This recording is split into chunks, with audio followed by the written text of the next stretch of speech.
I used to love Valentine's Day. Past tense. Let me tell you why I'll never celebrate it again and why you should lock your doors tonight. It started 3 years ago on a cold February morning.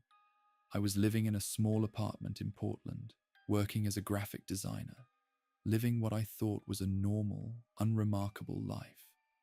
That's when I found the first Valentine in my mailbox.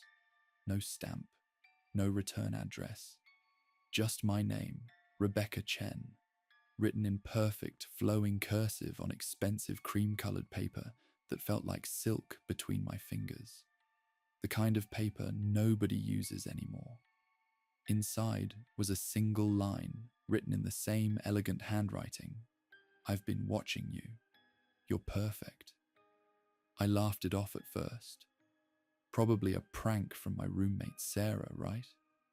She was always doing weird stuff like that. But when I showed it to her that evening, her face went pale.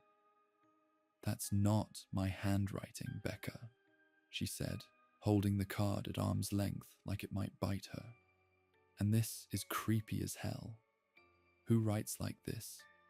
It looks like something from the Victorian era." She was right. The handwriting was too elegant, too deliberate, too old to be from anyone I knew. But I tried to brush it off. Valentine's Day brought out the weirdos, I told myself. It was nothing. The next morning, there was another one. I found it wedged in my apartment door when I left for work. Same paper, same handwriting. This one read, "I love the way you drink your coffee. 3 sugars, always at 7:04 a.m. You stir exactly 12 times. It's adorable." My hands started shaking as I read it. That detail, the 3 sugars, the specific time, that wasn't public knowledge.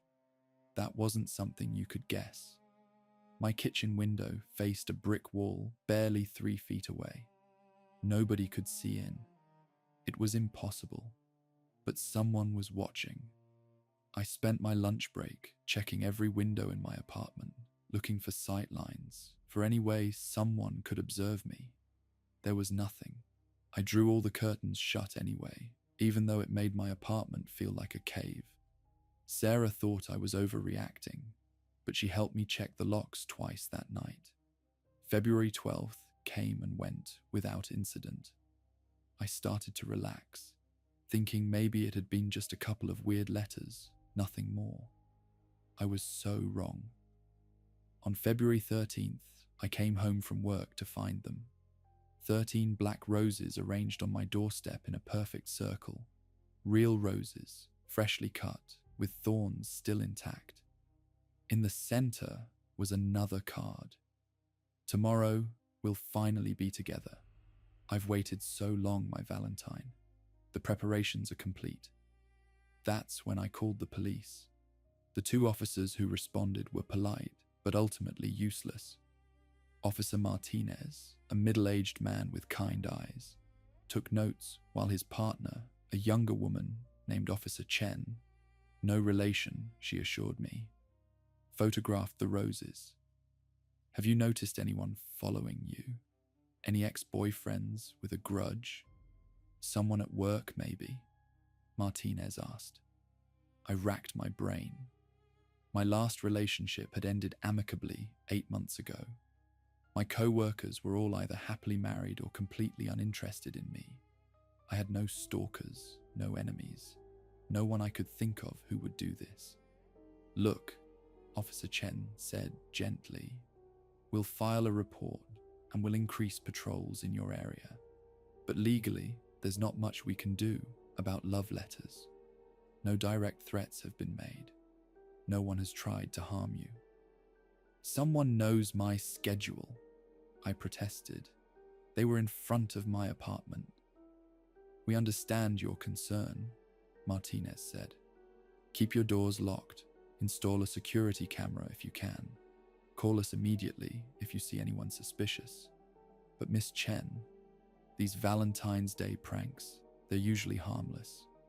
Probably just some lonely person with a crush who doesn't understand boundaries." They left. I didn't sleep that night. I sat in my living room with all the lights on, a kitchen knife on the coffee table next to me, watching the door. Sarah stayed up with me until about 2 a.m., then crashed on the couch. I kept vigil until the sun came up. Valentine's Day morning arrived with pale winter light filtering through my curtains. I must have dozed off in my chair around 5 a.m., because the next thing I knew, Sarah was shaking me awake, her voice high and panicked. Becca, wake up. Your bedroom door is open." I always locked my bedroom door at night. Always. It was a habit from childhood, one I'd never broken. With my heart hammering in my chest, I approached my room. The door stood wide open, and on my nightstand, inches from where my head had been resting just hours ago, or so I thought, sat a heart-shaped box of expensive chocolates, the kind that cost $50 at fancy boutiques. Next to it was another card. My hands trembled so violently I could barely read it. "You look so peaceful when you sleep. Your breathing changes around 3 a.m. Did you know that? You dream between 3:17 and 4:32. I wonder what you dream about, my Valentine. Same time next year. I promise next time I'll wake you with a kiss." Someone had been in my room, in my locked room, standing over me while I slept, watching me, studying me. I don't remember much of what happened next. Sarah told me later that I started screaming and didn't stop for almost a minute. She called the police again. They came, they searched. They found no signs of forced entry. The lock on my bedroom door was intact, undamaged. "Could your roommate have opened it?" Martinez asked, though his eyes were more concerned now. "I was on the couch all night," Sarah said firmly. "I would have seen anyone come in or out." But no one had. The front door had been locked from the inside, chain and all. The windows were all locked. There was no way in and no way out, unless someone had been inside all along. We searched every closet, every cabinet, under every piece of furniture. The apartment was empty.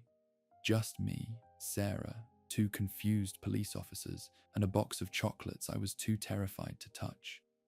I moved across the country that week. I didn't give 2 weeks' notice at work. I didn't wait for my security deposit. I threw what I could fit in my car, left everything else, and drove to Virginia. I stayed with my aunt for a month before finding a new apartment. New city, new job, new phone number. I deleted all my social media. I told only my immediate family where I was, and I swore them to secrecy. For a year, I was free. I started to breathe again.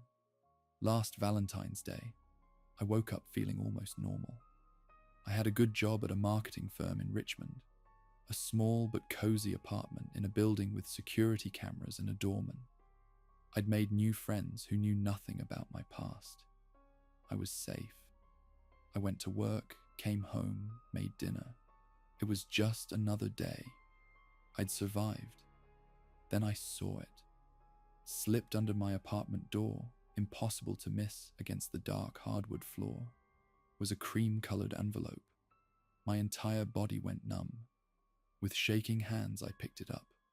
My name in that same elegant cursive, that same expensive paper. Inside, distance means nothing to those who truly love.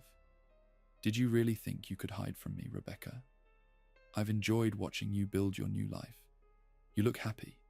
That makes me happy. See you next year, my eternal Valentine. I collapsed. Actually fell to my knees right there in my entryway. How? I'd been so careful. I'd told no one. I'd left no trail. But somehow, they'd found me. I spent the next year in paranoia. I installed 6 security cameras in my apartment. I varied my routine constantly. I took different routes to work. I looked over my shoulder constantly, searching crowds for anyone watching me. I saw therapists who diagnosed me with PTSD and prescribed pills that didn't help.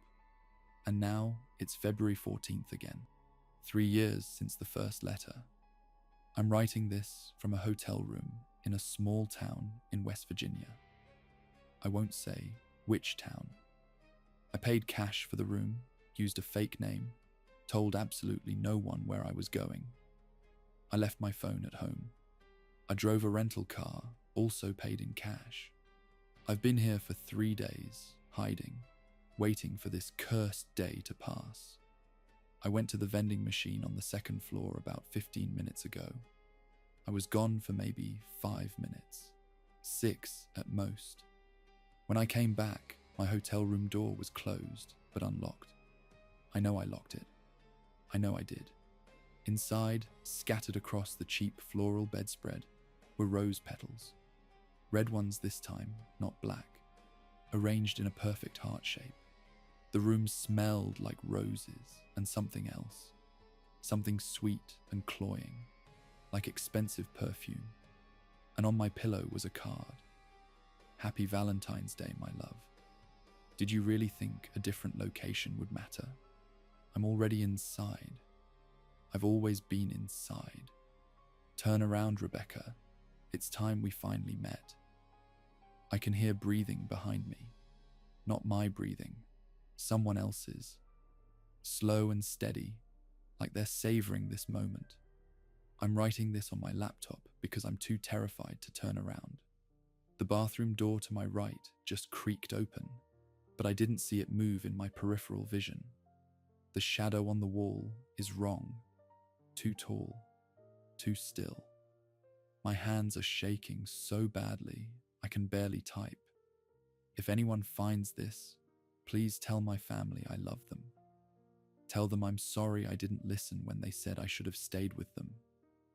Tell Sarah it wasn't her fault. And if you're reading this on Valentine's Day, check your mailbox. Check behind you. Lock your doors. Because if they want you, distance doesn't matter. Time doesn't matter. Locks don't matter. Love, according to them, conquers all. The breathing is getting closer. I can feel warmth on the back of my neck now, like someone is leaning over my shoulder, reading what I'm typing. Oh God, I can smell the roses. Please, someone, help This post was discovered on a true crime forum on February 15th at 6:23 a.m. by user Crime Drama 99. The account RCHEN_Portland was created on February 14th at 11:47 p.m. and deleted shortly after this post was made. The IP address traced to a public library in Richmond, Virginia, not West Virginia, as the post claimed. Police investigated the Library Hotel in Beckley, West Virginia, identified through metadata in an attached image file that was later deleted. Room 214 was found empty except for scattered rose petals, all of which were determined to be artificial. A laptop was found on the desk, still open to this forum post, powered on but idle. Hotel records show no guest checked into room 214 between February 12th and February 16th. Security cameras showed no one entering or leaving the room during that time period. No person matching Rebecca Chen's description has been reported missing in Virginia, Oregon, or West Virginia. No Rebecca Chen matching her profile was found in employment records at any Portland or Richmond marketing or design firms. The roses, the laptop, and this post are the only evidence that anyone was ever there. If you have any information, please contact. User Crime Drama 99 deleted their account on February 16th. This archived post is all that remains.